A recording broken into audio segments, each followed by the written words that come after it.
Anime की कहानी Yuichi से शुरू होती है, जो सेकेंडर का एक हाई स्कूल स्टूडेंट है और बचपन से ही गरीबी में पला बढ़ा है। अपनी रोजमर्रा की जरूरतें पूरी करने के लिए वह एक नहीं बल्कि कई पार्ट टाइम नौकरियां करता है। दिन रात मेहनत करने के बावजूद वो कभी शिकायत नहीं करता, लेकिन पिछले कुछ दिनों से वो और भी ज्यादा काम कर रहा है, क्योंकि वो किसी भी हाल में अपने सबसे अच्छे दोस्तों के साथ स्कूल ट्रिप पर जाना चाहता है। काफी मशक्कत के बाद यूइची आखिरकार समय रहते स्कूल ट्रिप की फीस जमा कर देता है। जैसे ही ये खबर फैलती है, उसके सारे दोस्त बेहद खुश हो जाते हैं। यूइची को यह देखकर सुकून मिलता है कि उसकी मेहनत रंग लाई। इसके बाद हमें उसके 4 करीबी दोस्तों से मिलवाया जाता है। शिबे, जो एक अमीर बिजनेसमैन का बेटा है और पैसों की कोई कमी नहीं जानता। शिहो, जो क्लास की वाइस प्रेसिडेंट है और पढ़ाई के साथ साथ अनुशासन के लिए भी जानी जाती है। तेंजी, जो क्लास का टॉपर है, तेज दिमाग वाला और हर बात को लॉजिक से समझने वाला लड़का। और आखिर में कोकोरोगी, एक बेहद दयालु और नरम दिल लड़की, जो सबके साथ प्यार से पेश आती है और किसी से झगड़ा नहीं करती। हालांकि यूइची गरीबी में पैदा हुआ है,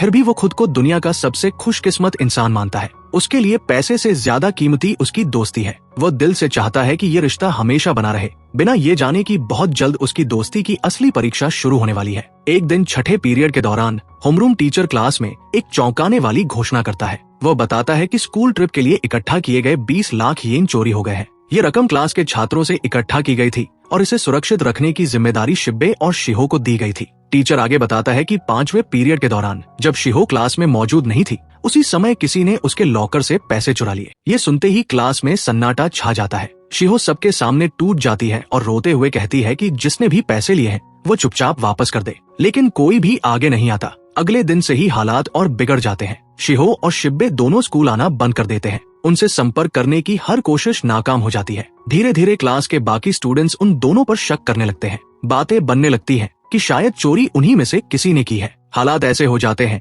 कि यूइची और बाकी दोस्त भी उनका खुलकर बचाव नहीं कर पाते। कुछ समय बाद हमें यूइची उसके छोटे से अपार्टमेंट में दिखाया जाता है, जहाँ वह देर रात तक पार्ट टाइम काम कर रहा होता है। तभी अचानक दरवाजे की घंटी बजती है। जब वह दरवाजा खोलता है तो उसे एक चिट्ठी मिलती है। चिट्ठी खोलते ही उसे पता चलता है कि ये सावरागी की है। उसमें लिखा होता है कि वह उससे एक बेहद जरूरी बात करना चाहती है और उसे रात ठीक 11 बजे स्कूल के पास मिलने को कहती है। रात के 11 बजे जब यूइची बताए गए स्थान पर पहुंचता है तो वो ये देखकर हैरान रह जाता है कि उसके सारे दोस्त वहाँ पहले से मौजूद हैं। वो समझ नहीं पाता कि सब यहाँ क्यों इकट्ठा हुए हैं, लेकिन इससे पहले कि वह कुछ पूछ सके, उसके दोस्त उस पर सवालों की बौछार कर देते हैं। वे कहते हैं कि यूइची ने ही उन्हें यहाँ बुलाया है। इतना ही नहीं, वे यह भी आरोप लगाते हैं कि यूइची जानबूझकर सबसे देर से आया है। फिर वे उससे पूछते हैं कि उसने उनके घरों के बाहर उनके नाम से चिट्ठियां क्यों छोड़ी थी। ये सुनकर यूइची पूरी तरह सन्न रह जाता है। वो वे सारी चिट्ठियां पढ़ता है और दंग रह जाता है, क्योंकि उसने ऐसा कुछ भी नहीं किया होता। वो बार बार कहता है कि उसने किसी को कोई चिट्ठी नहीं भेजी, लेकिन कोई उसकी बात सुनने को तैयार नहीं होता। तभी अचानक पीछे से सावरागी की आवाज आती है। वो यूइची से कहती है कि पीछे देखो। जैसे ही यूइची मुड़ता है, कोई उसे पीछे से जोरदार बिजली का झटका देता है। उसकी आंखों के सामने अंधेरा छा जाता है और वो बेहोश हो जाता है। बेहोशी की हालत में यूइची को धुंधली सी झलक मिलती है। वह देखता है कि कोई अजनबी उसके दोस्तों को उठाकर कहीं ले जा रहा है। होश खोने से ठीक पहले उसके दिमाग में एक पुरानी याद उभरती है। एक बड़ा आदमी उससे कहता है कि इस दुनिया में सबसे जरूरी चीज पैसा है। फिर उसे अपनी माँ की आवाज सुनाई देती है, जो उससे कहती है कि पैसे से भी ज्यादा कीमती चीज दोस्त होते हैं। जब यूइची की आँख खुलती है तो वो खुद को एक अजीब से सफेद कमरे में पाता है। उसके सारे दोस्त भी वहीं मौजूद होते हैं। सावरागी उससे पूछती है कि क्या वह ठीक है। इससे पहले कि वो कुछ समझ पाए, अचानक कमरे के बीचों बीच एक खिलौने जैसा अजीब प्राणी प्रकट होता है। कोकोरोगी बताती है कि ये कोई आम खिलौना नहीं बल्कि एक एनिमेटर है। देखने में भले ही ये मासूम लगे, लेकिन इसके काम बेहद खतरनाक है। उसका नाम है मैनाबू। मैनाबू सबकी तरफ देखता है और मुस्कुराते हुए कहता है कि उन्हें ज्यादा कुछ नहीं करना, बस एक आसान सा गेम खेलना है। अगर वे सारे गेम जीत जाते हैं तो उन्हें वही 20 लाख येन मिल जाएंगे जो चोरी हुए थे। इसके अलावा हर गेम में उन्हें अपने 2 करोड़ येन के कर्ज को चुकाने का बोनस मौका भी मिलेगा। 2 करोड़ येन का कर्ज सुनते ही सबके होश उड़ जाते हैं। कोई भी समझ नहीं पाता कि इतना बड़ा कर्ज अचानक कैसे आ गया। गुस्से में यूइची मैनाबू को पकड़ लेता है और पूछता है कि ये सब क्या बकवास है। मैनाबू शांति से जवाब देता है कि यूइची के दोस्तों में से कोई 1-2 करोड़ येन का कर्ज लेकर घूम रहा है। तभी शिबे आगे आता है और यूइची को शांत करता है। इसके बाद तेंजी मैनाबू से सवाल जवाब करता है और धीरे धीरे इस नतीजे पर पहुंचता है कि उन 5 में से किसी एक पर ये भारी कर्ज है। अगर वे सब मिलकर गेम पूरा कर ले तो सब आजाद हो सकते हैं। तेंजी मैनाबू पर किडनैपिंग का आरोप लगाता है और कहता है कि उस पर केस बन सकता है, लेकिन मैनाबू हंसते हुए जवाब देता है कि उनमें से किसी ने खुद इस गेम के लिए आवेदन किया था और 20 लाख येन की एंट्री फीस भी दी थी। यूइची को तुरंत शक होता है कि स्कूल से चोरी हुए 20 लाख येन इसी गेम में लगाए गए हैं। इसका मतलब साफ है, उनके बीच कोई गद्दार मौजूद है। मैनाबू ये भी बताता है कि अगर वे गेम खेलने से मना करते हैं तो वे घर जा सकते हैं, लेकिन 20 लाख येन वह अपने पास रखेगा और 2 करोड़ येन का कर्ज उन सब में बांट दिया जाएगा, यानी हर एक पर 40 लाख येन का कर्ज आ जाएगा। अगर वे गेम खेलते हैं तो इस कर्ज को कम किया जा सकता है, लेकिन अगर कोई फेल हुआ तो उसका कर्ज और बढ़ जाएगा। इसके अलावा एक छुपा हुआ ट्विस्ट भी है जो बाद में सामने आएगा। सब लोग आपस में चर्चा करने लगते हैं कि आखिर गद्दार कौन है। सावरागी कहती है कि उन्हें एक दूसरे पर शक नहीं करना चाहिए और अगर किसी पर कर्ज है तो उसकी मदद करनी चाहिए। सब उसकी बात से सहमत हो जाते हैं, लेकिन यूइची के मन में बेचैनी बढ़ने लगती है। मैनाबू यूइची से पूछता है कि उसके लिए ज्यादा जरूरी क्या है, दोस्त या पैसा। यूइची बिना हिचक जवाब देता है कि दोस्त। इसी के साथ वे टोमोदाची गेम खेलने के लिए तैयार हो जाते हैं। पहले गेम के लिए उन्हें एक क्लासरूम जैसे कमरे में ले जाया जाता है। वहाँ एक टेबल पर 5 टैग रखे होते हैं। जब वे टैग उठाते हैं तो हर टैग पर 40 लाख येन लिखा होता है। ये उनका शुरुआती कर्ज होता है। पहला गेम होता है येस नो जजमेंट गेम। 5 सवाल पूछे जाएंगे। अगर एक भी सवाल सही हुआ तो सबका कर्ज 40 लाख से घटकर 36 लाख हो जाएगा, लेकिन अगर 5 सवाल गलत हुए तो सबसे ज्यादा कर्ज वाले को सजा मिलेगी। गेम शुरू होने से पहले मैनाबू सलाह देता है, अपने दोस्तों पर कभी शक मत करना। पहले 3 आसान सवालों के जवाब जानबूझकर गलत दिए जाते हैं। यूइची समझ जाता है कि कोई जानबूझकर धोखा दे रहा है। जब यूइची की बारी आती है तो उसे एहसास होता है कि ये गेम दोस्तों को एक दूसरे के खिलाफ खड़ा करने के लिए बनाया गया है। वो सच्चाई समझ जाता है, लेकिन फिर भी वह दोस्ती को बचाने की कोशिश करता है। अंत में कोकोरोगी सवाल पूछती है, क्या हम इसके बाद भी दोस्त रहेंगे? तभी अचानक यूइची बोल पड़ता है, जो कि नियम के खिलाफ है। वो एक चौंकाने वाला सवाल पूछता है, सावरागी ने किस रंग की पैंटी पहनी है? सब लोग जम जाते हैं। यूइची सबको उकसाता रहता है क्योंकि उसे लगता है कि सबका कर्ज पहले ही आधा हो चुका है और चूंकि उसने पहले नियम तोड़ा था, उसका कर्ज पहले ही दोगुना हो चुका है। यूइची आगे बढ़कर सबको बताता है कि उसके सवाल वाले कार्ड पर एक खास नियम लिखा था। वह कहता है कि कार्ड के अनुसार जो भी इस गेम को सबसे कम कर्ज के साथ खत्म करेगा, उसे सजा के तौर पर सबसे ज्यादा कर्ज दिया जाएगा। ये बात सुनते ही सभी के चेहरे उतर जाते हैं। कोई भी समझ नहीं पाता कि ऐसा अजीब नियम क्यों बनाया गया होगा, लेकिन सच्चाई ये होती है कि यूइची ये सब जानबूझकर झूठ बोल रहा होता है। उसका मकसद सिर्फ एक है, सबको मानसिक दबाव में लाना, ताकि असली गद्दार डर के मारे अपनी चाल चल दे। कंट्रोल रूम में बैठी 2 लड़कियां यह सब देख रही होती है। उनमें से एक तुरंत कहती है कि यूइची झूठ बोल रहा है और ऐसा कोई नियम नहीं है, लेकिन दूसरी लड़की मुस्कुराते हुए कहती है कि यूइची बेवजह ऐसा नहीं कर रहा, जरूर वो कोई और चाल चल रहा है। यूइची का अंदाजा सही निकलता है। जब दोबारा सिक्के पर उंगलियां रखी जाती है तो इस बार सिक्का येस पर चला जाता है। इसका मतलब साफ होता है कि सबने मिलकर गेम जीत लिया है। कंट्रोल रूम में बैठी लड़कियां आपस में कहती हैं कि यूइची बिल्कुल भी साधारण लड़का नहीं है, उसकी सोच उम्र से कहीं ज्यादा तेज है। गेम खत्म होने के बाद यूइची अपने दोस्तों से पूछता है कि अब उन पर कितना कर्ज बचा है। तेंजी जवाब देता है कि नियम के मुताबिक सबका कर्ज एक जैसा है, 36 लाख येन, क्योंकि गेम जीतने पर हर किसी के कर्ज से 4 लाख येन घट जाते हैं। तेंजी यह भी पूछता है कि क्या अब उन्हें अपने टैग सबको दिखा देने चाहिए, लेकिन यूइची तुरंत उसे रोक देता है और याद दिलाता है कि अगर किसी ने अपना टैग दिखाया तो उसका कर्ज दोगुना हो जाएगा। सावरागी और शिब्बे यूइची से सीधा सवाल करते हैं कि क्या उसका कर्ज दोगुना हो गया था। यूइची साफ साफ कहता है कि नहीं। वो बताता है कि भले ही पहले उसका कर्ज दोगुना हुआ था, लेकिन उसके कार्ड की शर्त की वजह से बाद में वो आधा हो गया। इस तरह उसका कर्ज भी अब 36 लाख येन ही है। यूइची सबको समझाता है कि अब उन्हें अगले गेम की तैयारी करनी चाहिए और एक दूसरे पर भरोसा बनाए रखना चाहिए। इसके बाद मैनाबू सबको दूसरे गेम के लिए एक और कमरे की तरफ ले जाता है। तभी यूइची बहाना बनाता है कि उसके जूते के फीते खुले हुए हैं, इसलिए वो थोड़ी देर से आएगा। उसके सारे दोस्त आगे बढ़ जाते हैं, लेकिन यूइची वहीं रुक जाता है। वो अकेले बैठकर सोचने लगता है कि अगर सच में कोई धोखा दे रहा है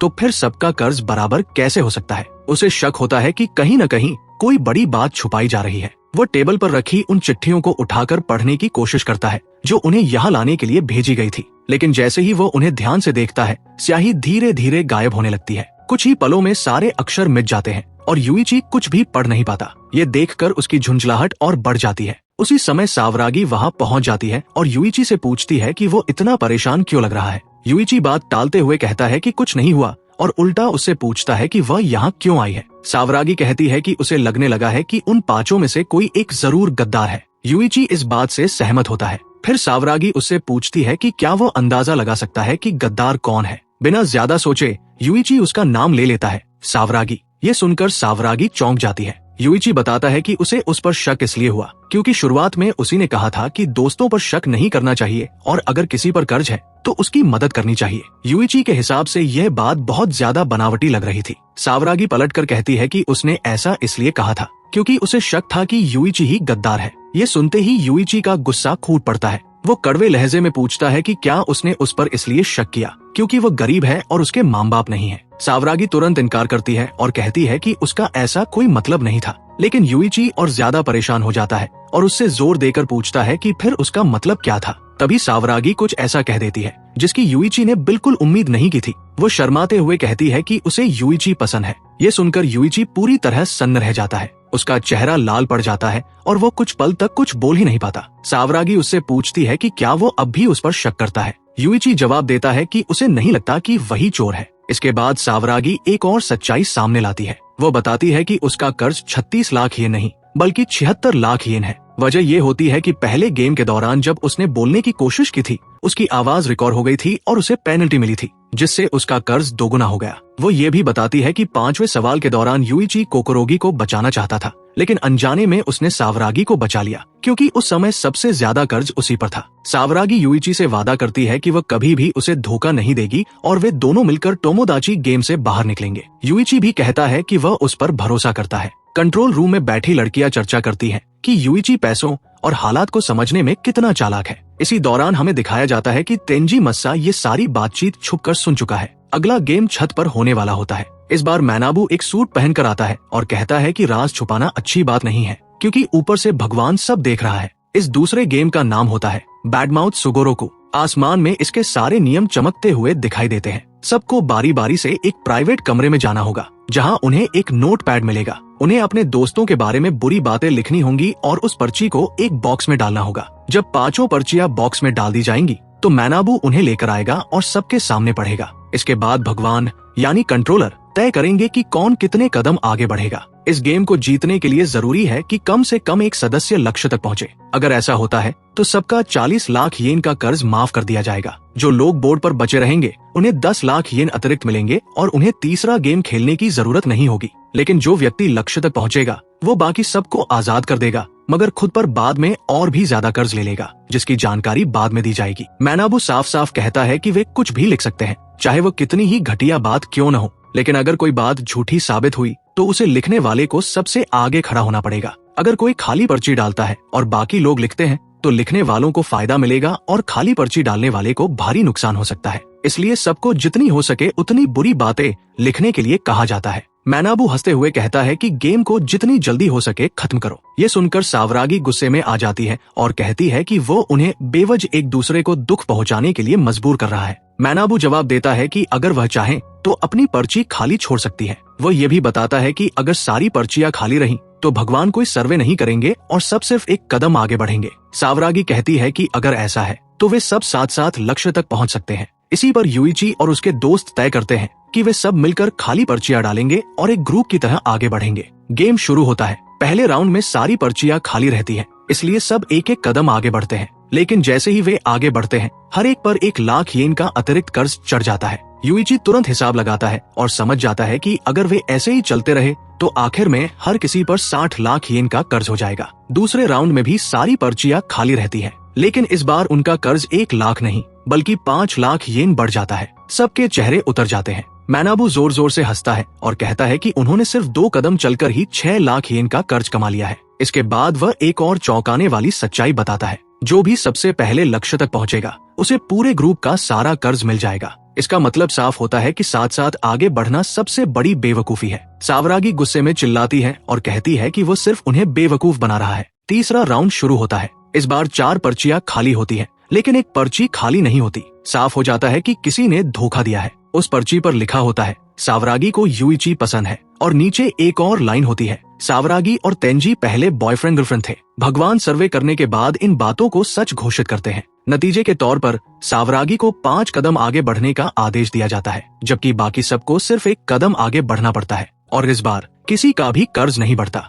अब माहौल पूरी तरह से गर्म हो जाता है। वजह साफ होती है, शिब्बे को सावरागी पसंद है और सावरागी को यूइची पसंद है। ये सच्चाई अब सबके सामने आ चुकी होती है। शिबे अपना आपा खो देता है और गुस्से में यूइची पर चिल्लाने लगता है। तेंजी बीच में आकर उसे शांत करने की कोशिश करता है, लेकिन शिबे उस पर ही चिल्ला देता है और कहता है कि उसे कुछ भी नहीं पता। तभी तेंजी भी अपना धैर्य खो देता है और गुस्से में बोल पड़ता है कि उसे सब कुछ पता है, क्योंकि वो सावरागी का एक्स बॉयफ्रेंड है। ये सुनते ही सावरागी तेंजी पर चिल्लाती है और कहती है कि वो बेकार की बातें बंद करे, क्योंकि ये सब एक गलतफहमी है। इसके बाद सावरागी सबको पूरी सच्चाई बताती है। वह कहती है कि वह और तेंजी बचपन के दोस्त हैं। उसके पिता एक पुलिस ऑफिसर है, जबकि तेंजी के पिता एक प्रोसिक्यूटर थे। दोनों पिता कॉलेज के समय दोस्त थे और चाहते थे कि उनके बच्चे बड़े होकर शादी करें। इसी वजह से सावरागी और तेंजी ने नाटक किया था कि वे एक दूसरे को डेट कर रहे हैं। असल में उनका रिश्ता कभी भी असली नहीं था। सावरागी आगे बताती है कि 2 साल पहले तेंजी के पिता की मौत हो गई थी, जिसके बाद तेंजी ने स्कूल बदल लिया था,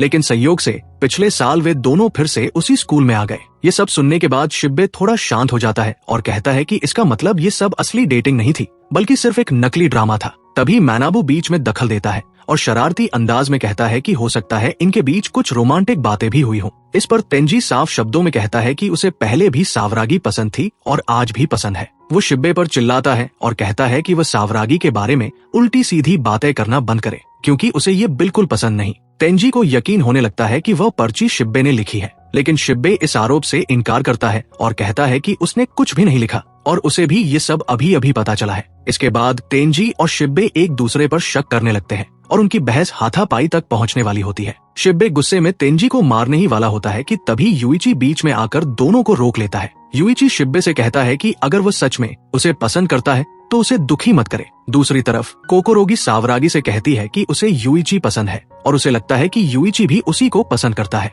ये बात सुनकर सावरागी कुछ पल के लिए चुप हो जाती है। अब चौथा राउंड शुरू होता है। सबसे पहले यूइची अपनी पर्ची लिखने जाता है और वापस आ जाता है। इसके बाद सावरागी जानबूझकर अपनी पर्ची खाली छोड़ देती है। जब पर्चियां खोली जाती है तो पहली पर्ची में लिखा होता है शिबे जूनियर हाई तक अपनी माँ के साथ सोता था। दूसरी पर्ची में लिखा होता है यूइची ने एक बार पूरे 1 हफ्ते तक नहाया नहीं था। तीसरी पर्ची में लिखा होता है सावरागी ने प्लास्टिक सर्जरी करवाई है। इन बातों के बाद सभी अपने अपने कदम आगे बढ़ाते हैं। शिबे सावरागी से पूछता है कि क्या प्लास्टिक सर्जरी वाली बात झूठ है। सावरागी उससे पलटकर पूछती है कि अगर ये सच होती तो क्या वो उसे पसंद करना बंद कर देता। अब 5वां राउंड शुरू होता है। इस बार सिर्फ एक ही पर्ची बॉक्स से निकलती है और उस पर लिखा होता है जब कोकोरोगी जूनियर हाई में थी तब वो पैसों के लिए अपना शरीर बेचती थी। ये पढ़ते ही कोकोरोगी पूरी तरह टूट जाती है। वो जोर जोर से रोने लगती है और सीधा आरोप सावरागी पर लगा देती है। वह कहती है कि उसके अतीत के बारे में सिर्फ सावरागी ही जानती थी, इसलिए ये पर्ची उसी ने लिखी है। लेकिन सावरागी बार बार कहती रहती है कि उसने कुछ भी नहीं लिखा। फिर भी कोकोरोगी उसकी एक भी बात मानने को तैयार नहीं होती। कुछ देर बाद शिबे बोलता है कि कोकोरोगी देखने में वर्जिन जैसी नहीं लगती और उसका स्वभाव भी उसके अतीत से मेल खाता है। ये सुनते ही सावरागी भड़क जाती है और तेंजी गुस्से में शिबे को जोर से थप्पड़ मार देता है। वो उसे चेतावनी देता है कि किसी लड़की के बारे में इस तरह कभी बात मत करना। तेंजी यूइची से कहता है कि वो कोकोरोगी का ख्याल रखे। इसके बाद वह और सावरागी थोड़ी दूर चले जाते हैं। यूइची कोकोरोगी को संभालता है, उसे दिलासा देता है, जबकि शिबे अलग खड़ा रहता है। कोकोरोगी यूइची से कहती है कि यहाँ जो बदसलूकी हो रही है वो उसके जूनियर हाई में झेले गए दर्द के सामने कुछ भी नहीं है। इसके बाद हमें कोकोरोगी का अतीत दिखाया जाता है। जूनियर हाई में उसे लगातार कई बच्चे बुली करते थे। वो बुरी तरह से तंग की जाती थी, लेकिन वह अपनी माँ को परेशान नहीं करना चाहती थी, इसलिए उसने किसी को कुछ नहीं बताया। न उसके दोस्तों ने उसकी मदद की और न ही उसके टीचर्स ने। आखिरकार उसने बुलिंग रोकने का एक तरीका ढूंढ निकाला। वो उन बच्चों को पैसे देने लगी जो उसे तंग करते थे। जब भी वह पैसे देती वे उसके साथ अच्छा व्यवहार करने लगते, हंसते खेलते और दोस्त जैसे बन जाते। यहीं से कोकोरोगी के मन में ये बात बैठ गई कि सिर्फ पैसा ही उसे बचा सकता है। लेकिन वह तब सिर्फ जूनियर हाई में थी और उसके पास ज्यादा पैसे नहीं थे, इसलिए उसने ज्यादा पैसे कमाने के तरीकों के बारे में सोचना शुरू किया। एक दिन उसकी मुलाकात एक आदमी से होती है जो कहता है कि वो उससे बात करना चाहता है। धीरे धीरे वो आदमी उसके साथ समय बिताने लगता है। वे पार्टियों में जाते हैं, रेस्टोरेंट में खाते हैं और एक दूसरे के करीब आ जाते हैं। वह आदमी उसे नए कपड़े खरीद कर देता है और उसकी तस्वीरें खींचता है। शुरुआत में कोकोरोगी को ये सब सामान्य लगता है, लेकिन एक दिन वह आदमी कहता है कि वह उसे छूना चाहता है। अब तक वह आदमी उसके साथ एक रेंटल गर्लफ्रेंड की तरह व्यवहार कर रहा था, बाहर ले जाना, खाना खिलाना और पैसे देना। लेकिन जैसे ही उसने उसे छूने की बात कही, कोकोरोगी पूरी तरह घबरा जाती है। यूइची उससे पूछता है कि क्या उसने कुछ किया था। कोकोरोगी तुरंत जवाब देती है कि नहीं, वो वहाँ से भाग गई थी। तभी मैनाबू वहाँ आ जाता है और उसका मजाक उड़ाते हुए कहता है कि उसे यकीन नहीं हो रहा कि उसके साथ ऐसा हुआ। इससे कोकोरोगी और भी ज्यादा टूट जाती है। वो रोते हुए बार बार कहती है कि जो उसने बताया है वो सब सच है और यूइची से उसे मानने की गुहार लगाती है। ये वह पल होता है जब अगर यूइची उस पर भरोसा नहीं करता तो कोकोरोगी पूरी तरह टूट सकती थी। कंट्रोल रूम में मारिया और त्सुकिनो यह सब देख रही होती है। मारिया सवाल करती है कि क्या वर्जिनिटी सच में इतनी मायने रखती है। त्सुकिनो जवाब देती है कि हर इंसान खुद को पवित्र दिखाने की कोशिश करता है, चाहे उसने कितने भी गंदे काम क्यों न किए हों। वापस गेम में यूइची कोकोरोगी से कहता है कि उसे जूनियर हाई में उसके साथ जो हुआ उससे उसे कोई फर्क नहीं पड़ता। वो साफ कहता है कि वो उस पर पूरी तरह भरोसा करता है। इसके बाद यूइची उसके करीब झुकता है और उसके कान में एक राज फुसफुसाता है जिसे हम बाद में जानेंगे। मारिया त्सुकिनो से पूछती है कि यूइची ने क्या कहा। त्सुकिनो कहती है कि उसे कोई अंदाजा नहीं है। वो ये भी कहती है कि यूइची कोई मासूम लड़का नहीं और जरूर उसका भी कोई अंधेरा अतीत है। अब कोकोरोगी गेम जारी रखने के लिए तैयार हो जाती है, लेकिन वह यूइची से कहती है कि वो उसके पास ही रहे। वह अब भी सावरागी को दोष देती रहती है। सावरागी खुद को बेगुनाह साबित करने की कोशिश करती है, लेकिन कोकोरोगी कहती है कि अब वो उस पर भरोसा नहीं कर सकती। इसके बाद तेंजी सावरागी से पूछता है कि असल में कोकोरोगी के साथ क्या हुआ था। सावरागी बताती है कि उसे बस थोड़ा सा पता है। वह बताती है कि हाई स्कूल की शुरुआत में उसने कुछ लड़कों को कोकोरोगी को तंग करते देखा था और उसने उसकी मदद की थी। उन लड़कों में से एक ने कहा था कि कोकोरोगी ऐसी लड़की है जो पैसों के लिए कुछ भी कर सकती है। इसके बाद सावरागी ने निजी तौर पर कोकोरोगी से पूछा था कि उस लड़के ने ऐसा क्यों कहा। तब कोकोरोगी ने उसे पूरी सच्चाई बता दी थी। उस समय ये राज सिर्फ सावरागी ही जानती थी। सावरागी मजबूती से कहती है कि वो कभी अपने दोस्तों को धोखा नहीं दे सकती। इसके जवाब में तेंजी कहता है कि वो उस पर पूरी तरह भरोसा करता है क्योंकि वो उसे बचपन से जानता है। वह दोबारा दोहराता है कि उसे सावरागी पर पूरा भरोसा है। ये सुनकर सावरागी बहुत हल्का और खुश महसूस करती है। इसके बाद हमें दिखाया जाता है कि शिब्बे एक तरफ बैठा उनकी बातचीत सुन रहा होता है और अंदर ही अंदर उदास महसूस कर रहा होता है। कंट्रोल रूम में मारिया और त्सुकिनो आपस में चर्चा करती है कि आखिर इन पांचों में से असल गद्दार कौन है। त्सुकिनो कहती है कि शिब्बे पहले से अमीर है, इसलिए वो प्यार और दोस्ती को ज्यादा महत्व देता होगा। मारिया कहती है कि हो सकता है सावरागी सबको बेवकूफ बना रही हो क्योंकि वो सबके बारे में सब कुछ जानती है, और यह भी हो सकता है कि गद्दार यूइची ही हो। तभी हमें एक रहस्यमयी सीन दिखाया जाता है जहाँ एक आदमी का चेहरा छुपा हुआ है। वो धीमी आवाज में कहता है, आखिरकार दोस्ती टूटने वाली है। इसके बाद उसी दिन का एक फ्लैशबैक दिखाया जाता है जब सावरागी टीचर्स रूम के पास इकट्ठा किए गए 20 लाख येन ले जा रही होती है। तभी एक लड़की उसके पास आकर कहती है कि टीचर ने उसे बुलाया है और ये बहुत जरूरी है। सावरागी कुछ समय के लिए वो पैसे अपने लॉकर में रख देती है और उसे अच्छी तरह लॉक कर देती है। कुछ देर बाद हमें दिखाया जाता है कि कोई व्यक्ति सावरागी के लॉकर की तरफ बढ़ रहा होता है, लेकिन रास्ते में वह व्यक्ति कोकोरोगी से टकरा जाता है। कोकोरोगी के हाथ में एक पेन होता है जिससे उस आदमी के चेहरे पर पेन का निशान लग जाता है। कोकोरोगी उससे माफी मांगती है। तभी वही अजीब सी आवाज सुनाई देती है, कोई बात नहीं, गलतियां हो जाती है। इसके बाद कोकोरोगी उस अनजान व्यक्ति से पूछती है कि क्या उसे उससे कुछ चाहिए था। वो व्यक्ति जवाब देता है, नहीं, मैं अपना काम पहले ही कर चुका हूँ। और फिर हमें दिखाया जाता है कि उस अनजान व्यक्ति के पास वही 20 लाख येन होते हैं जो स्कूल से चोरी हुए थे। अब यह साफ हो जाता है कि वही व्यक्ति असली चोर है। कोकोरोगी देखती है कि उस अनजान व्यक्ति के चेहरे से खून बह रहा है। वो घबरा जाती है और पूछती है कि क्या उसे बहुत चोट लगी है। उस पर वो आदमी शांत आवाज में कहता है, कुछ नहीं है, ये तो अक्सर होता रहता है। इसके बाद कहानी फिर से वर्तमान में लौट आती है जहाँ बैडमाउथ सुगोरोकू गेम अभी भी जारी है और माहौल पूरी तरह तनाव से भरा हुआ है। एक बार फिर हमें उसी अनजान व्यक्ति की आवाज सुनाई देती है। वो बताता है कि सावरागी को जूनियर हाई में एक गंभीर चोट लगी थी जिसकी वजह से उसे प्लास्टिक सर्जरी करानी पड़ी थी। वो कहता है कि ये इतना निजी और छुपाया गया सच था कि ये बात सिर्फ उसी इंसान को पता हो सकती थी जिसने उसके बहुत करीब रहकर सब कुछ देखा हो। और फिर आखिरकार सच्चाई सामने आ जाती है। हम उस व्यक्ति को साफ तौर पर देख लेते हैं जिसकी आवाज अब तक सुनाई दे रही थी। वही व्यक्ति जिसने स्कूल से 20 लाख येन चुराए थे और सबको इस टोमोदाची गेम में फंसाया था। वो व्यक्ति कोई और नहीं बल्कि मासा तेंजी होता है। तेंजी ही वह इंसान होता है जो इन सभी की दोस्ती को जड़ से तोड़ देना चाहता है। सच्चाई ये होती है कि तेंजी ने सावरागी को एक गिफ्ट दिया था, एक अंगूठी, लेकिन वह कोई साधारण अंगूठी नहीं थी। उस अंगूठी के अंदर एक छोटा सा रिकॉर्डिंग डिवाइस लगा हुआ था जो हर समय आसपास की सारी बातचीत रिकॉर्ड करता रहता था। तेंजी चुपचाप सब कुछ सुनता रहता था। इसी वजह से उसे कोकोरोगी के अतीत का भी पूरा सच पता था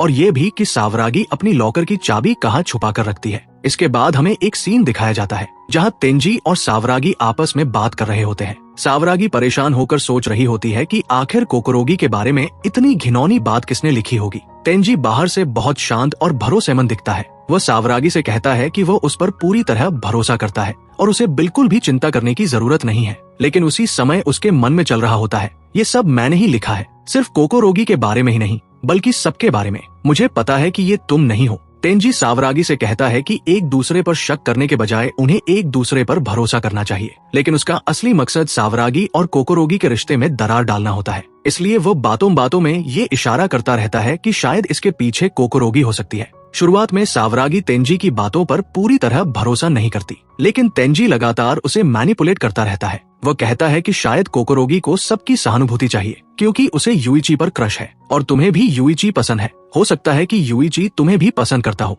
और कोकोरोगी ये भी जानती है कि तुम उससे ज्यादा सुंदर हो। इसके बावजूद सावरागी यही सोचती रहती है कि कोकोरोगी अपने ही बारे में इतनी गंदी बात कभी नहीं लिख सकती। तब तेंजी यूइची का जिक्र करता है और कहता है कि यूइची बहुत दयालु और सीधा साधा लड़का है। अगर कोई लड़की उससे मदद मांगे तो वो जरूर मदद करेगा, चाहे उसे कोई और लड़की पसंद ही क्यों न हो। ये सुनकर सावरागी तेंजी से पूछती है कि वो उससे ऐसी बातें क्यों कह रहा है। तेंजी थोड़ा घबरा जाता है और कहता है, कुछ नहीं, मुझे बस तुम्हारी चिंता है। सावरागी जवाब देती है, ठीक है, मैं इस पर सोचूंगी। इसके बाद गेम दोबारा शुरू होता है। यूइची तेंजी से कहता है कि वो पहले जाए। तेंजी बिना कुछ बोले अंदर चला जाता है क्योंकि वो नहीं चाहता कि किसी को उस पर शक हो। जैसे ही वो बॉक्स के अंदर जाता है, वो सोचने लगता है कि उसे क्या लिखना चाहिए। उसे एहसास होता है कि अब तक किसी ने उसके बारे में कुछ खास नहीं लिखा है। वह हमेशा पीछे रहता है, इसलिए किसी को उस पर शक भी नहीं होता। इसी वजह से तेंजी अपने ही बारे में एक बुरी बात लिख देता है। जैसे ही तेंजी बाहर आता है, यूइची अचानक सावरागी को थप्पड़ मार देता है और गुस्से में पूछता है कि वह कैसे कह सकती है कि कोकोरोगी ने अपने ही बारे में वह सब लिखा।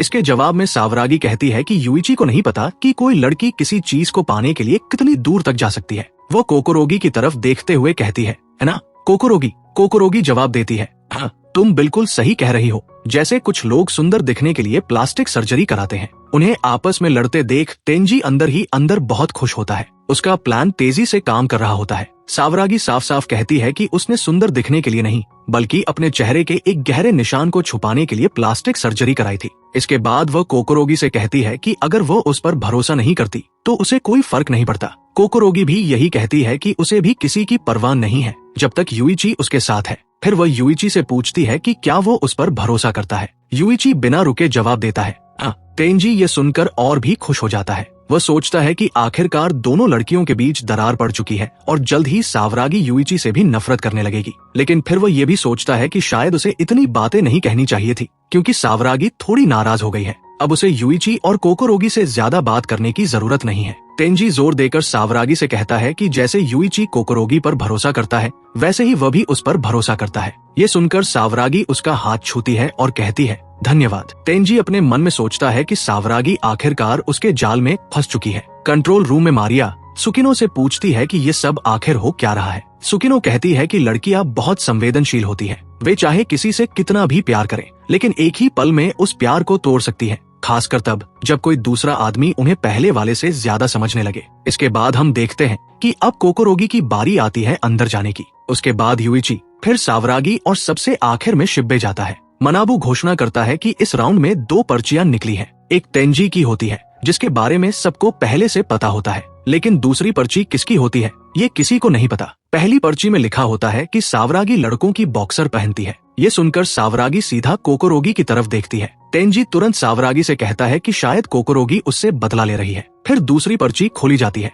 जिसमें लिखा होता है कि तेंजी अपनी उम्र के बारे में झूठ बोलता है। इस पर तेंजी ज्यादा रिएक्ट नहीं करता, लेकिन यूइची उससे पूछता है कि क्या ये सच है। तेंजी मान लेता है और कहता है कि हाँ, ये सच है। वह सबसे 1 साल बड़ा है क्योंकि उसने 1 साल का ड्रॉप आउट लिया था। वो ये भी कहता है कि उसे लगता है कि सावरागी को ये बात पहले से पता थी। सावरागी कहती है, हाँ, मुझे पता था और मैं तुम पर भरोसा करती हूँ। इसके बाद तेंजी सावरागी को अलग ले जाता है और उससे कहता है कि क्या उसने नोटिस किया है कि अब सब लोग उससे दूरी बना रहे हैं, लेकिन वह उसे भरोसा दिलाता है कि वह उसे अकेला नहीं छोड़ेगा, वो हमेशा उसके साथ खड़ा रहेगा। इसके बाद कदम बढ़ाने का समय आता है। जैसे ही सावरागी कदम बढ़ाती है उसे एक खास मौका दिया जाता है। उसे किसी एक सदस्य को चुनने का अधिकार मिलता है। टोमोदाची गेम का स्टाफ उस व्यक्ति की पूरी जांच करेगा और उसके सारे राज उजागर करेगा। अगर उसने सही इंसान चुना तो वह गद्दार को भी पकड़ सकती है। ये सुनते ही तेंजी बुरी तरह घबरा जाता है। वो अपने मन में सोचता है, अगर कहीं मेरा ही पर्दाफाश हो गया तो। मनाबू सावरागी को सलाह देता है कि उसे उसी व्यक्ति को चुनना चाहिए जिस पर वह सबसे ज्यादा भरोसा करती है।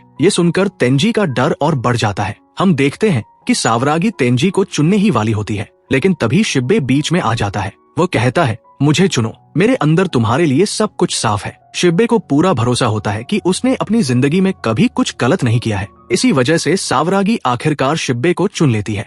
मनाबू उससे आखिरी बार पूछता है कि क्या वो वाकई कुछ नहीं छुपा रहा है। शिब्बे पूरे भरोसे के साथ कहता है कि नहीं, छुपाने के लिए कुछ भी नहीं है। अगले सीन में कई स्क्रीन सामने आती है और शिब्बे के चेहरे के भाव बदल जाते हैं। उसके बारे में खुद कोई गंदा राज सामने नहीं आता, लेकिन उसके पिता से जुड़े कई काले सच उजागर हो जाते हैं। मनाबू बताता है कि जांच के अनुसार शिब्बे का पिता एक बड़ा धोखेबाज है, जो अपनी महिला सहकर्मियों के साथ गलत हरकतें करता है और पैसों के दम पर हर बात दबा देता है। कंट्रोल रूम में मारिया कहती है कि ये तो शिब्बे के पिता के बारे में है, शिब्बे के बारे में तो कुछ भी नहीं बताया गया। सुकिनो जवाब देती है कि अगर किसी का पिता अपराधी हो तो समाज अक्सर उसके बच्चे को भी उसी नजर से देखता है। ज्यादातर माता पिता अपने बच्चों को ऐसे लोगों से दूर रखते हैं। इसके बाद शिब्बे पूरी तरह टूट जाता है। सावरागी उससे माफी मांगती है और कहती है कि जो भी हुआ वो उसके पिता की वजह से हुआ है, इसमें उसका कोई दोष नहीं है। शिब्बे भावुक होकर अपना हाथ उसकी तरफ बढ़ाता है, लेकिन तभी तेंजी बीच में आकर कहता है कि क्या सच में सिर्फ उसके पिता ही ऐसे हैं, या फिर शायद शिब्बे ने भी अतीत में कुछ गलत किया हो और उसके पिता ने पैसों से उसे दबा दिया हो। सावरागी तेंजी से कहती है कि वह ऐसी बातें बंद करे, लेकिन तेंजी लगातार शिब्बे पर शक करता रहता है। वह कहता है कि उसे अब भी समझ नहीं आ रहा कि उन सब पर 2 करोड़ येन का कर्ज कैसे चढ़ गया। धीरे धीरे सब लोग शिब्बे से दूरी बना लेते हैं। एक तरफ युइची और कोकोरोगी खड़े होते हैं और दूसरी तरफ तेंजी और सावरागी। शिब्बे बीच में बिल्कुल अकेला रह जाता है। तेंजी अपने मन में सोचता है कि शिब्बे ने उसकी जान बचाई थी, लेकिन फिर भी वो उसे इस हाल में छोड़ने को मजबूर है। अगले राउंड में सिर्फ एक ही पर्ची निकलती है। मनाबू शिब्बे की तरफ देखकर कहता है कि अगर इसमें लिखा हुआ सच है तो ये बहुत गंभीर मामला है। पर्ची में लिखा होता है कि शिब्बे ने एक आदमी को मार दिया है। ये पढ़कर सब सन्न रह जाते हैं। तेंजी भी अंदर से हिल जाता है और सोचने लगता है कि क्या ये सच हो सकता है, लेकिन जब वो युइची की तरफ देखता है तो उसके चेहरे पर एक अजीब सा भाव देखकर समझ जाता है कि ये पर्ची युइची ने लिखी है। शिब्बे मनाबू से कहता है कि उसने ऐसा कुछ भी नहीं किया है। तेंजी अपने मन में सोचता है कि शिब्बे ऐसा कर ही नहीं सकता, वह इसके लायक नहीं है।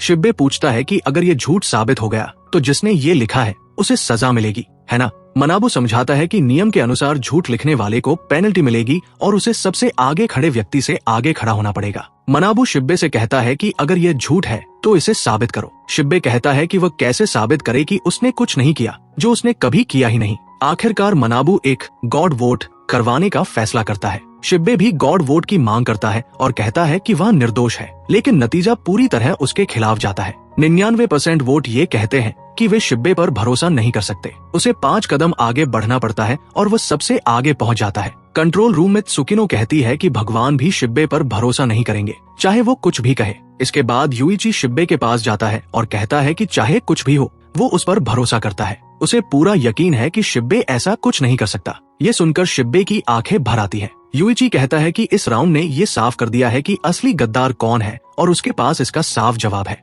ये सुनते ही तेंजी घबरा जाता है और सोचता है कि कहीं युइची ने उसे पहचान तो नहीं लिया। युइची बताता है कि अब तक जितनी भी पर्चियां आई हैं, वे सब एक ही इंसान ने लिखी है, इसलिए उन्हें आपस में लड़ने की जरूरत नहीं है। तेंजी अपने मन में सोचता है कि युइची वाकई खतरनाक है। वो सबको एकजुट करना चाहता है। जब कोई युइची से गद्दार का नाम पूछता है तो वह कहता है कि वह अभी ये नहीं बताएगा। तेंजी सोचता है कि युइची सिर्फ ब्लफ कर रहा है। युइची सबको बताता है कि उसने इस गेम को जीतने की पूरी रणनीति बना ली है। ये सुनकर तेंजी सोचने लगता है कि ये कैसे संभव है। आखिर में युइची कहता है कि ये गेम शुरू से ही नाइंसाफी से भरा हुआ है। पहले राउंड में सबने एक दूसरे पर भरोसा किया और 7 कदम बढ़ाए, लेकिन जैसे ही वे आगे बढ़े उनका कर्ज 30 लाख येन बढ़ गया। और अगर ध्यान से देखा जाए तो इस गेम को जीतने पर भी सिर्फ 20 लाख येन मिलते हैं। यानी शुरुआत में ही अगर कर्ज 30 लाख बढ़ गया तो ये गेम साफ तौर पर नाइंसाफ है। युइची अचानक अपना हाथ उठाकर आसमान की तरफ इशारा करता है और कहता है, ऊपर देखो, कोई न कोई जरूर हमें ये गेम खेलते हुए देख रहा है।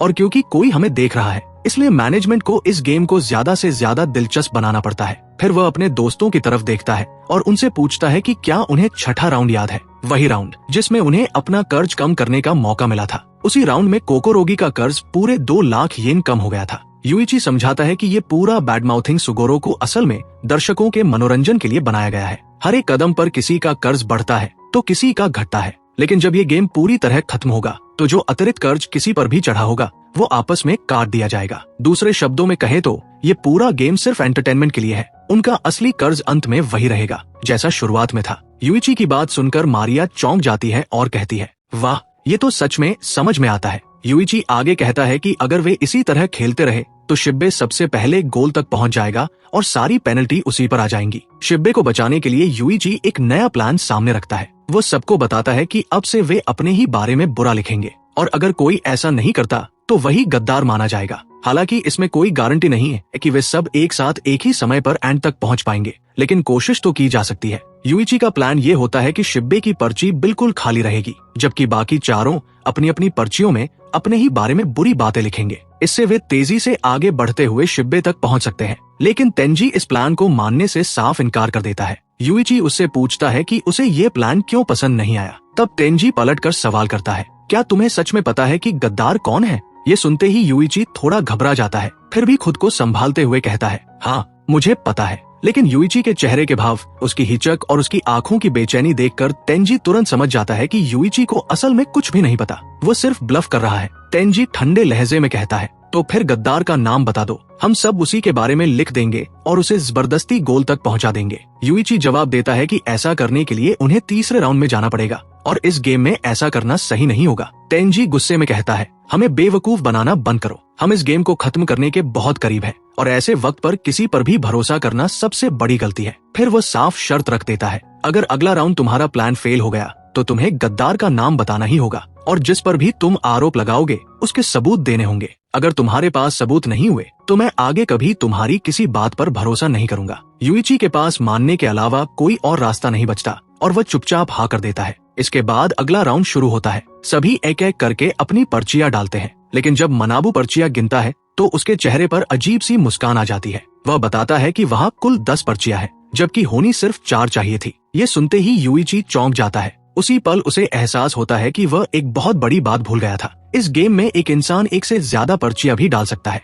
मनाबू यूइची का मजाक उड़ाता है और उसे खुलेआम बेवकूफ कहता है। तेंजी भी यूइची की तरफ देखते हुए कहता है कि उसका प्लान पूरी तरह बेकार था और अब उसे गद्दार का नाम बताना ही पड़ेगा। यूइची खुद को पूरी तरह हारा हुआ महसूस करता है। आखिरकार वह मान लेता है कि उसे सच में नहीं पता कि गद्दार कौन है। ये सुनते ही तेंजी सावरागी का हाथ पकड़कर उसे वहाँ से दूर ले जाता है और कहता है कि अब यूइची पर भरोसा करने का कोई मतलब नहीं रह गया है। लेकिन सावरागी तेंजी की बात नहीं मानती। वो वहीं रुक जाती है और यूइची के पास खड़ी रहती है। तेंजी पीछे मुड़कर सावरागी से कहता है कि इसी तरह के व्यवहार की वजह से उसे बार बार चोट लगती है और अब वे पहले की तरह दोस्त नहीं रह सकते।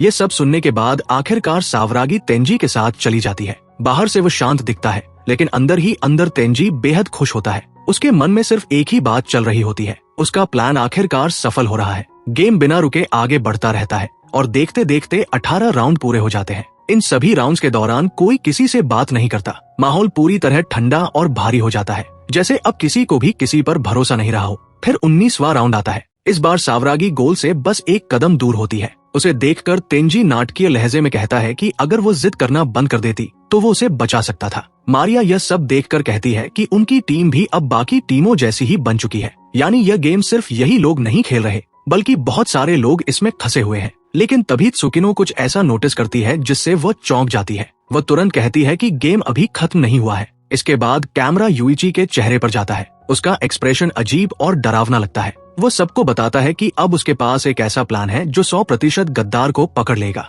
ये सुनते ही तेंजी फिर से इसका विरोध करता है। यूइची शांत स्वर में कहता है, समस्या क्या है? मान लो गद्दार पकड़ा भी गया, तब भी हम सावरागी को नहीं बचा पाएंगे। ये सुनकर सावरागी भी चुप हो जाती है और कहती है कि अगर उसे बचाया ही नहीं जा सकता तो फिर गद्दार को पकड़ने का क्या फायदा। यूइची जवाब देता है कि उसके पास ऐसा प्लान है जिसमें सिर्फ गद्दार ही पीछे रह जाएगा और बाकी सभी लोग अगला राउंड क्लियर कर लेंगे। लेकिन इस बार यूइची का प्लान बेहद खतरनाक होता है, क्योंकि वो सीधे गेम के नियमों से जुड़ा हुआ होता है। इसलिए वो सबको ध्यान से सुनने के लिए कहता है। वो उन्हें याद दिलाता है कि अगर कोई किसी के बारे में झूठी अफवाह फैलाता है और पकड़ा जाता है तो उसे पेनल्टी मिलती है। यूइची बताता है कि अगली पर्ची में सभी लोग यह लिखेंगे, मैं ही वो इंसान हूँ जिसने टोमोडाची गेम के लिए आवेदन किया था। ये एक चेकमेट जैसा प्लान होता है, क्योंकि असली गद्दार सच लिखेगा और उसे कोई पेनल्टी नहीं मिलेगी, जबकि बाकी 4 लोग झूठ लिखेंगे और उन्हें पेनल्टी मिलेगी। इस तरह 4 लोग आगे बढ़ जाएंगे और गद्दार यहीं फंस जाएगा। तेंजी यूइची से पूछता है कि वह कैसे जानेगा कि गद्दार सच बोल रहा है या झूठ। यूइची साफ कहता है कि उसे नहीं पता,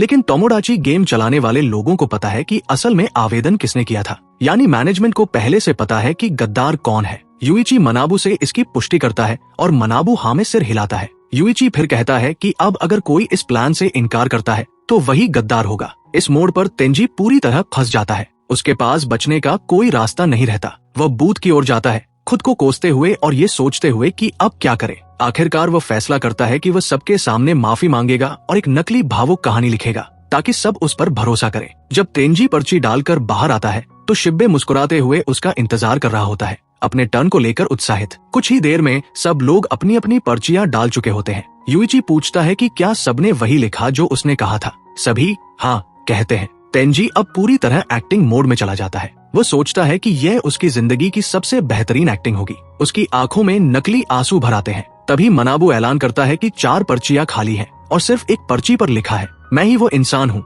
जिसने टोमोडाची गेम शुरू किया था, और वो पर्ची तेंजी की होती है। ये सुनते ही सब लोग तेंजी को घूरने लगते हैं। यूइची कहता है कि उसने पहले ही कहा था कि इस बार उसका प्लान काम करेगा और गद्दार बेनकाब हो जाएगा। तेंजी रोते हुए गिड़गिड़ाने लगता है और कहता है, कृपया मेरी बात सुनो। यूइची उसके सिर पर हाथ रखता है और शांत आवाज में पूछता है कि वो क्यों रो रहा है। तेंजी मन ही मन सोचता है कि यूइची कितना बेवकूफ है और उसका प्लान पूरी तरह सफल हो रहा है। लेकिन जैसे ही तेंजी सिर उठाकर यूइची को देखता है, यूइची अचानक उसके बाल पकड़ लेता है। उसका चेहरा डरावना और क्रूर हो जाता है। यह देखकर तेंजी सच में डर जाता है और रोने लगता है। यूइची उससे चिल्लाकर पूछता है कि उसने ये सब क्यों किया। यूइची के इस रूप को देखकर तेंजी सोचने लगता है कि क्या ये वही यूइची है जिसे वह जानता था। यूइची चीखते हुए पूछता है कि क्या उसी ने टोमोडाची गेम शुरू किया था। आखिरकार तेंजी टूट जाता है और अपना जुर्म कबूल कर लेता है। मारिया ये सब देखकर सन्न रह जाती है। सुकिनो कहती है कि अगर इस पूरे गेम को दोबारा ध्यान से देखा जाए तो सब समझ में आ जाएगा, क्योंकि यूइची ने शुरू से ही 3 जाल बिछाए थे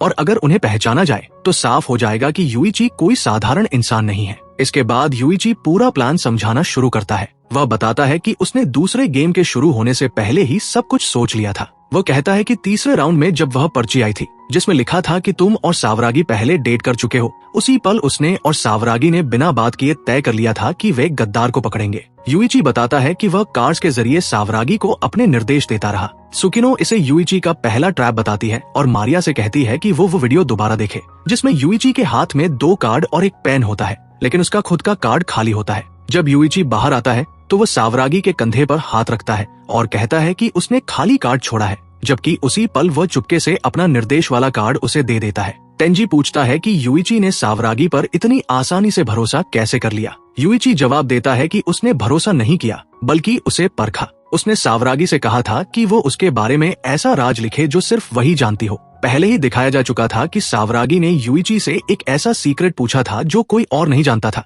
कि यूइची 1 हफ्ते तक नहाया नहीं था। इसका मतलब वह पर्ची सावरागी ने लिखी थी, जबकि दूसरी पर्ची गद्दार की थी जो तेंजी ने खुद अपने बारे में उम्र वाली लिखी थी। यूइची आगे बताता है कि 5वें राउंड के बाद उसने कोकोरोगी को एक पर्ची दी थी। जब उस राउंड में कोकोरोगी का बहुत निजी राज सामने आया तो उसने चुपचाप उसे एक नोट दिया जिसमें लिखा था कि सावरागी उनकी तरफ है और उससे झगड़ा करने का नाटक करे ताकि गद्दार फंस सके। फिर यूइची ने कोकोरोगी से कहा कि अगले राउंड में वो सावरागी का ऐसा राज लिखे जो सिर्फ वही जानती हो। कोकोरोगी ने वही किया और इस तरह दूसरी पर्ची फिर से गद्दार की साबित हुई। इस तरह कोकोरोगी भी यूइची के टेस्ट में पास हो गई। यूइची कहता है कि इसके बाद सिर्फ तेंजी ही बचा था और वह सारी जानकारी सावरागी के जरिए भेजता रहा। तेंजी कहता है कि वह तो हर वक्त सावरागी के साथ था। यूइची जवाब देता है कि उसके लिए 3 मिनट काफी है, क्योंकि हर इंसान बूथ में जाकर ठीक 3 मिनट बाद बाहर आता है। वो याद दिलाता है कि जब तेंजी बूथ से बाहर आया था और यूइची ने सावरागी को थप्पड़ मारा था, उसी पल उसने अपनी पर्ची उसे थमा दी थी। सुकिनो इसे यूइची का दूसरा ट्रैप बताती है।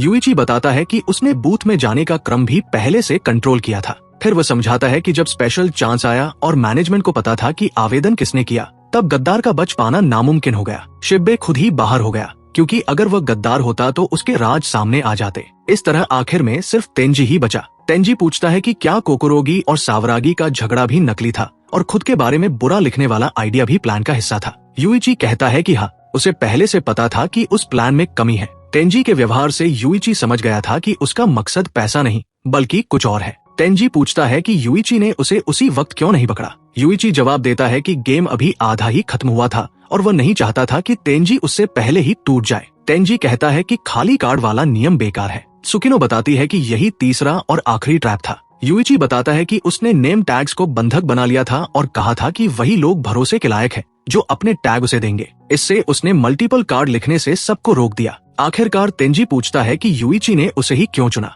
यूइची कहता है कि उसे तेंजी पर शक तब हुआ जब उसने अपने स्वभाव से अलग व्यवहार करना शुरू किया। जिस मासा तेंजी को वो जानता था वो शांत और समझदार था, लेकिन गेम की शुरुआत में ही उसने शिब्बे से झगड़ा किया। यूइची बताता है कि शिब्बे के पास किसी का राज ही नहीं था, फिर भी उसके बारे में बुरा लिखा गया। तभी मनाबू कहता है कि गेम अभी खत्म नहीं हुआ है। यूइची मनाबू के कान में कुछ फुसफुसाता है।